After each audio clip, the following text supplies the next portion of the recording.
طب دلوقتي أنا محتاج فعلا اوتوميشن ولا إيه بالظبط، ولا إيه الأتمتة دي أصلا هتساعدني في إيه؟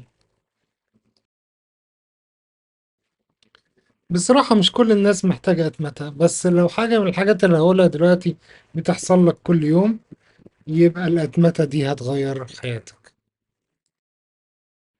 لو في عمليات بتكررها كل يوم زي ما هي، يعني تبعت رسالة، ترد على أسئلة مكررة، فأنت هنا محتاج اوتوميشن.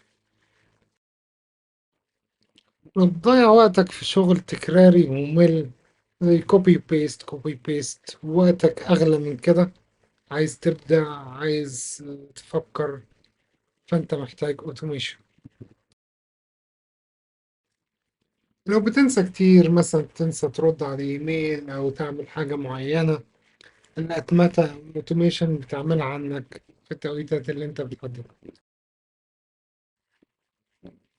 لو دايما مشغول او ما عندكش وقت، فالاتمتة هتظبط لك وقتك.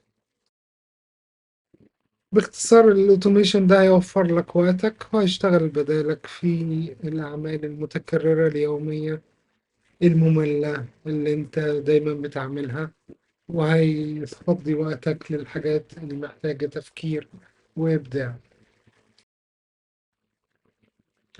عموما لو في حاجة من الحاجات اللي اتكلمنا عليها دي بتحصل معاك كل يوم، فأنت هتحب الأتمتة جدا وهتتعلمها بسهولة جدا. وفي الحلقة الجاية هنتكلم عن الفرق بين الأتمتة والبوتس. كان معكم مهندس شريف زكي، ودي حلقة جديدة من قناة فلوتوميشن، تعلم الأتمتة بالعربي.